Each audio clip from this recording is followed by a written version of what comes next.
Good afternoon. Happy Tuesday. Hope you guys are doing well. Welcome to another episode of Nail School. All right, so we're going to be focusing on the fundamentals of acrylic sculpting. We had an amazing class. 20 students came in for our 1-week course and really were able to take their skills to the next level. I want to be able to go over those step by step, show you guys what you can do to get better at this.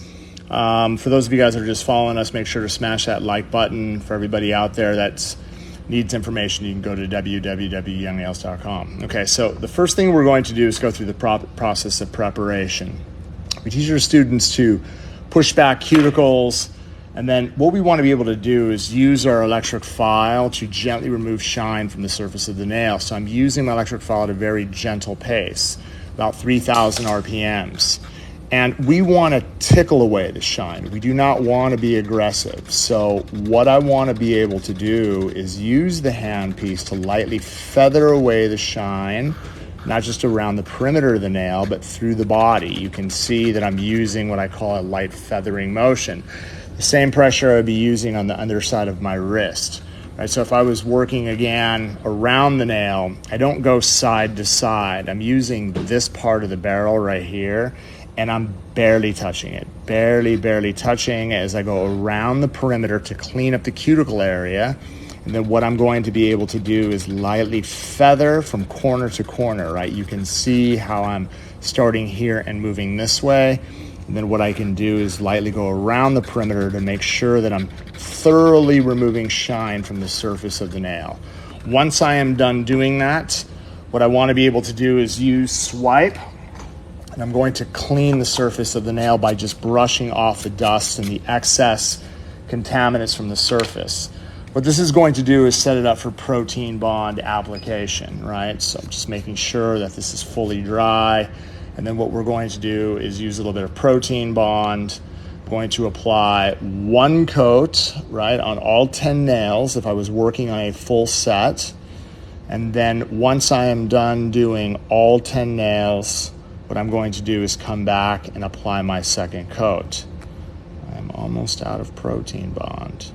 All right. Tracy's here helping me moderate, so if I skip any questions, she will definitely remind me for sure.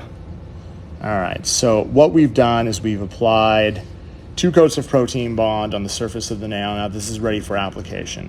All right, so the first thing we need to go over when it comes to your success when working with acrylic is you have to have great consistency. In order to have great consistency, you have to be able to load your brush up well.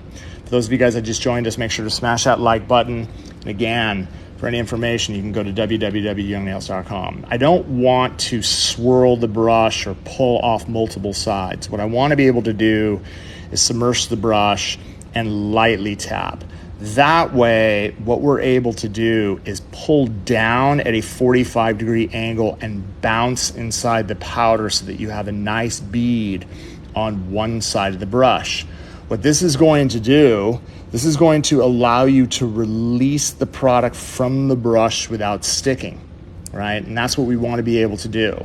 I don't want to be in a position, right, where the bead, again, and this happens to a lot of beginners. They pull too much monomer off the brush, and what they end up doing is they water ski across the surface like this, and then you can see they have this really dry bead. And then what ends up happening is as you go to set it down, it doesn't come off with ease. You don't want to be in that position.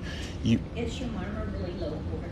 So someone was asking, is the monomer really low odor? It's considered one of the lowest odors, definitely in the industry. It does not have any MMA in the monomer.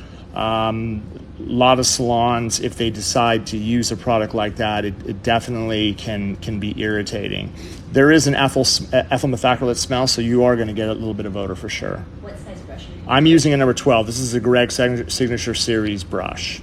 Okay, so let's go ahead and go back over releasing the product. If I submerge my brush and I lightly tap, loading one side of the brush, don't pull, come at a 45-degree angle. You have to put a little bit of pressure.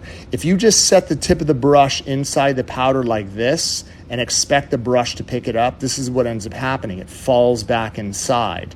You don't want to be in that position, right? You want to be in a position where you pull down and start to bounce. Again, loading one side of the brush, okay? So we need a consistency that's going to move.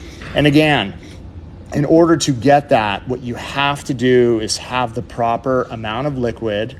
Again, load it. You don't have to, again, this is not like chemistry. You're not like going, okay, I need 3 parts liquid to 1 part powder and hope you get yourself a nice bead. Oops, don't want to do that. How long have you been doing nails for? I've been teaching for 25 years. Young Nails has been in business for 32 years.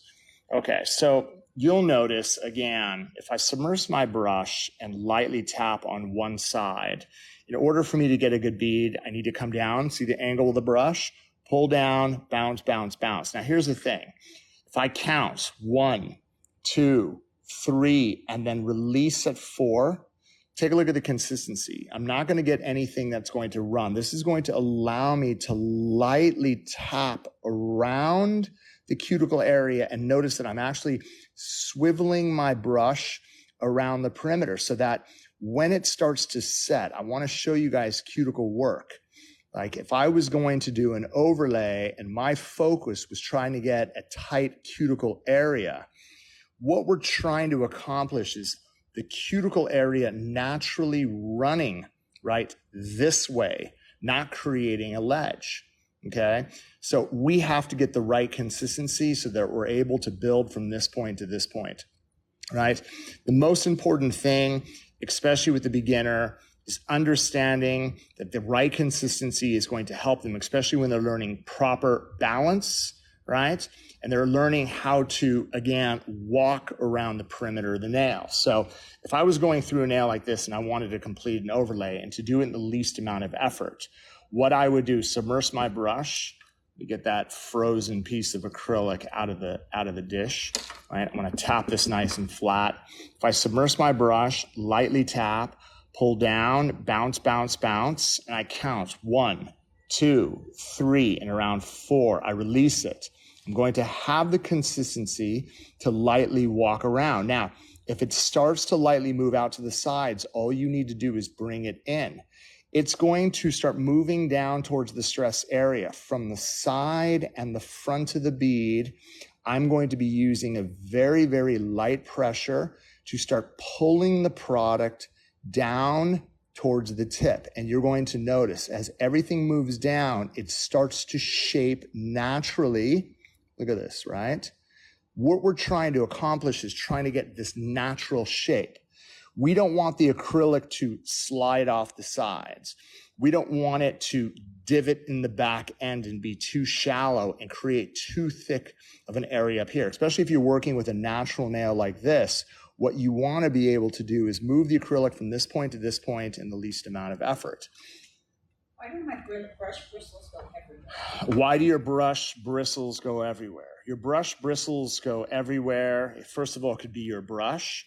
It could second be the amount of times you've used it and gotten acrylic jammed inside and it ends up splaying at the end, basically getting wide and frayed. You want to be able to work with the brush where you can see no matter what I do, I'm going to get into a nice point. And not only that, with the quality of brush we have, it's always going to maintain that really, really tight edge on the front end.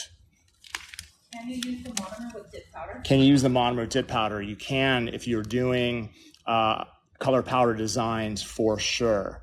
The slick pour powders work wonders. Okay, so you're going to notice I'm going to take a form.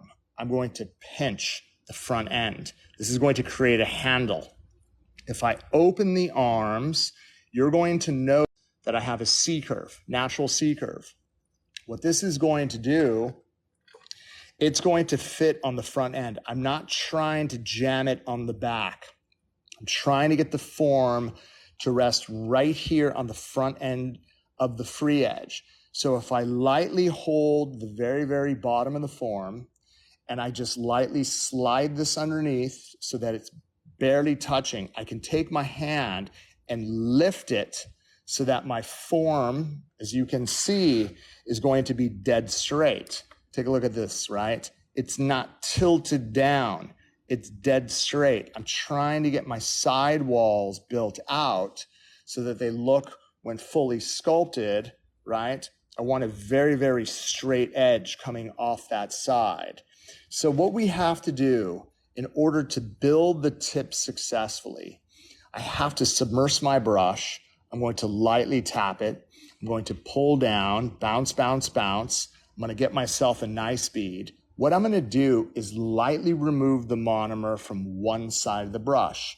You're going to notice that when I set it to the form just like this, it is not going to move. This is going to give me the ability to walk it from the top of the bead. Look at this, from the top of the bead. And the pressure is up here on top. This is going to allow me to get it nice and even from one side. I don't slide it up. I get it even with the side, walk it from the top. Even with the side, walk it from the top. Even with the side, until there's just a slight amount where I'm actually able to walk it right up to the corner. And then if I choose to brush it forward, right, to get the desired shape, let's go ahead and make this a very, very square nail. But I have the ability to make, right, you can see that I actually have everything perfect, nice and even from side to side. Now what we want to be able to do is complete the overlay. We're going to do the same exact thing like we were doing on the other nails. Now, again, we have a lot longer length to work with. If I submerge my brush and lightly tap, or hey, my sister-in-law is outside. Can you meet her? I'm going to submerge my brush and lightly tap my brush. Watch this. If I pull down and I bounce, right, sorry. If I submerge my brush and lightly tap, and again, I use a little bit of firm pressure to pull down and bounce inside the powder. Watch this. 1, 2, 3, 4. And I slowly release. I'm going to be able to use the tip of the brush to walk around the perimeter of the nail as the bead moves through the stress area. From the side and the front of the bead, I'm going to start slowly pulling forward. This is going to taper my edges. You notice that I didn't pull from the back end. I'm pulling from the side and the front. From the side and the front. Take a look at this. Take a look at the natural arch it shapes. The acrylic is in good form, so if I balance my brush and I want to move a little bit of product back, it's going to create the natural apex that you're looking for. You'll also notice that it's not just tight towards the back end, everything is tight here, right? So this is the consistency that we're looking for. I'm not trying to force all the product to the front end of the nail. What I'm trying to do is create a natural arch, a tight cuticle area, and again, a rolling amount so that it's rolling down towards the tip. Now I have to fill this whole front end in. For those of you guys joined us, make sure to smash that like button. If you need information, go to www.youngnails.com. Now, the position of the next bead is going to be right in between this bead and the free edge. If I submerge my brush and lightly tap, and I pull down and bounce, bounce, bounce, if I just wait a couple seconds or lightly tap the brush, watch this. I'm going to set my brush backwards. In between, I'm going to lightly brush back, filling the space. That is going to leave me with the acrylic right in this area. Now, all I have to do is use this part of the brush and start to slowly walk it down towards the front end of the nail. Look at this. Easy, from side to side, filling in all that negative space. If I choose to lightly brush it forward, even if I choose to brush it back to make sure that everything is even, what I've accomplished is building a great arch, a very natural structure, right, that I'm going to be able to file into absolute perfection. But you can see from the side, right, everything is even. My sidewalls are even. My lower arch is even. I have a natural arch, right? I have tapered cuticle areas. This is exactly what you want to be able to do if you're going to be able to sculpt something in the least amount of effort. Not only that, but you're going to be able, again, setting yourself up so that when you file this into perfection, you're not going to be spending a long time doing it. My girl uses that when I break a nail and she had to put a tip. Can that be used on nails anytime? So the question was, her nail technician uses this on a tip. Can she use this on top of a tip? Is that the question? Or can you add the tip at any So time? the only way to add a tip, remember, like tip is not going to glue onto acrylic.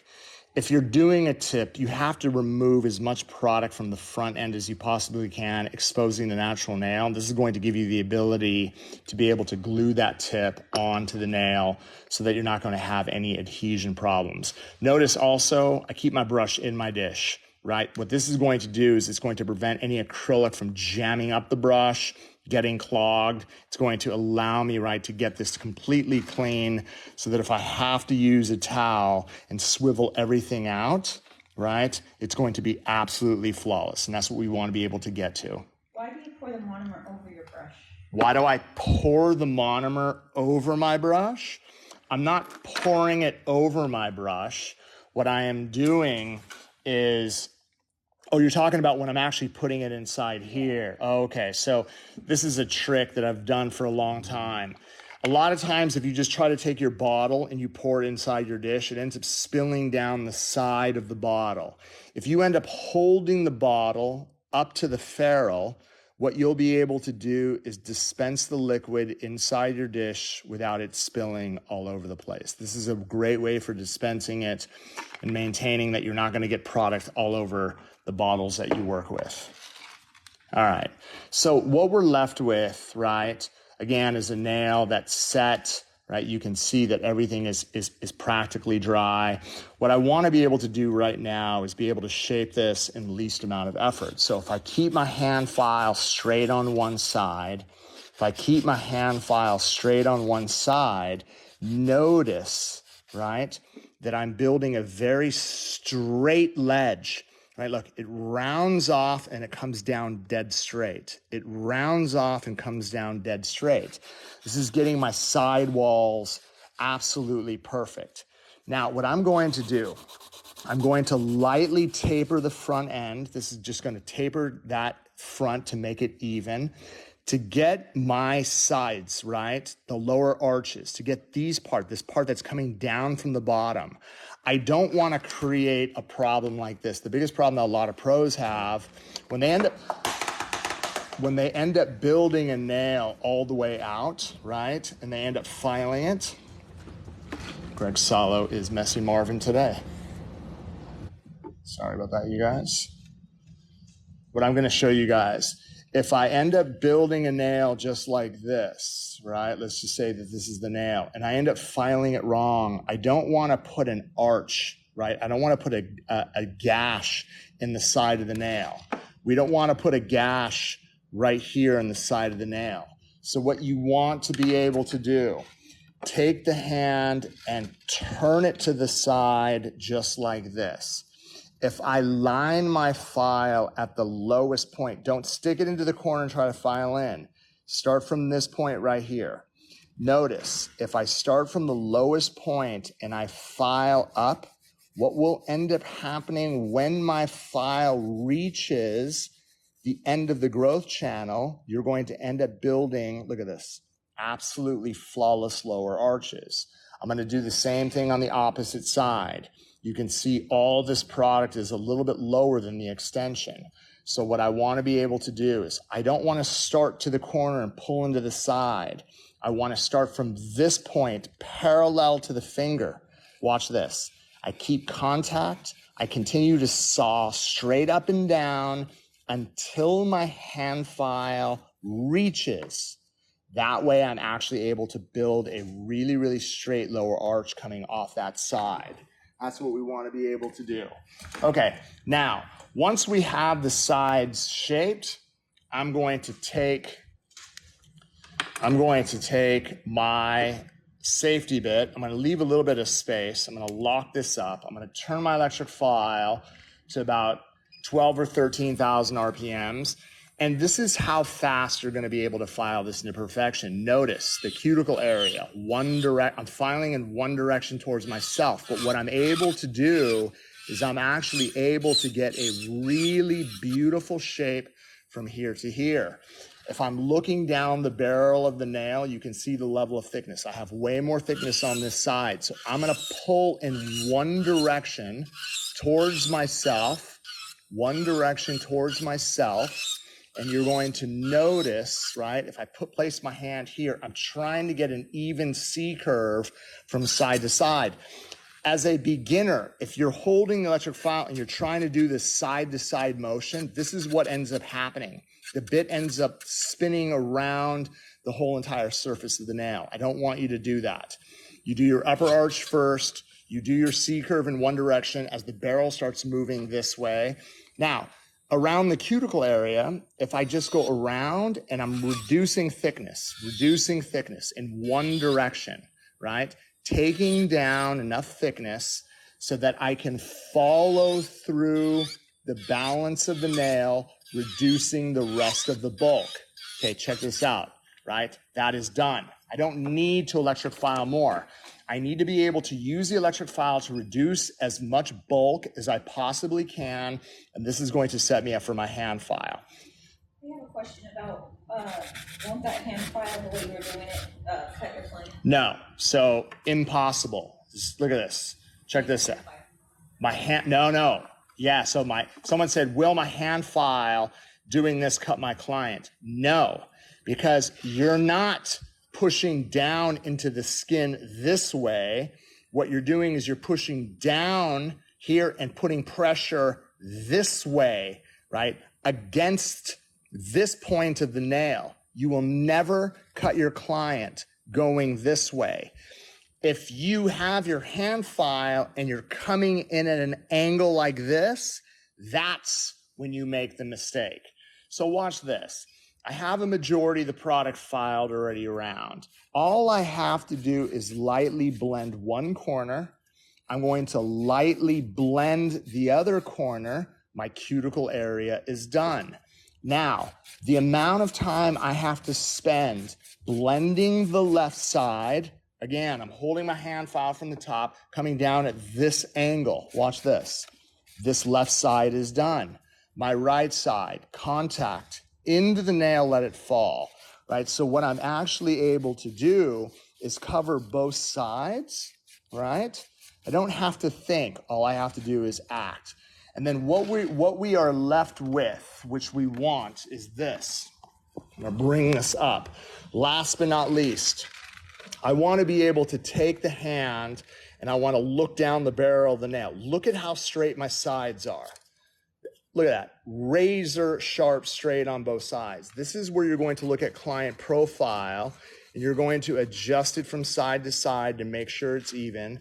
I like to make a peace sign.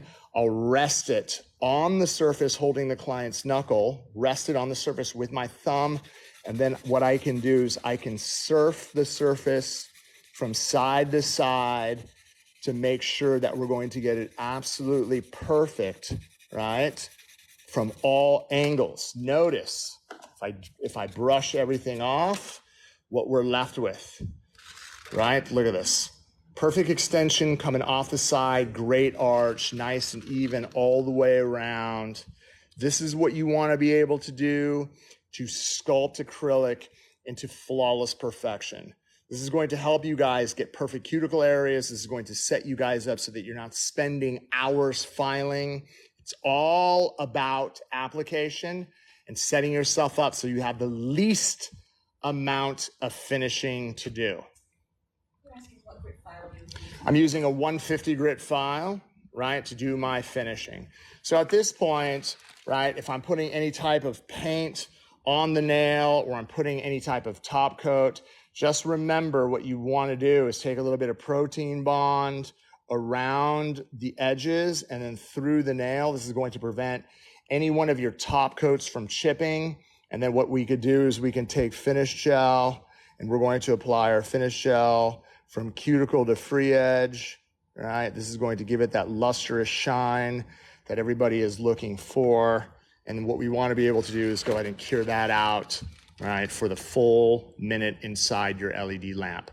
Remember, you guys, if you have any questions, www.youngnails.com, and then looking forward to seeing you. And I look forward to seeing you guys in the next episode of Nail School. Have a wonderful day. Peace. Subscribe channel now. Subscribe channel now. Subscribe to channel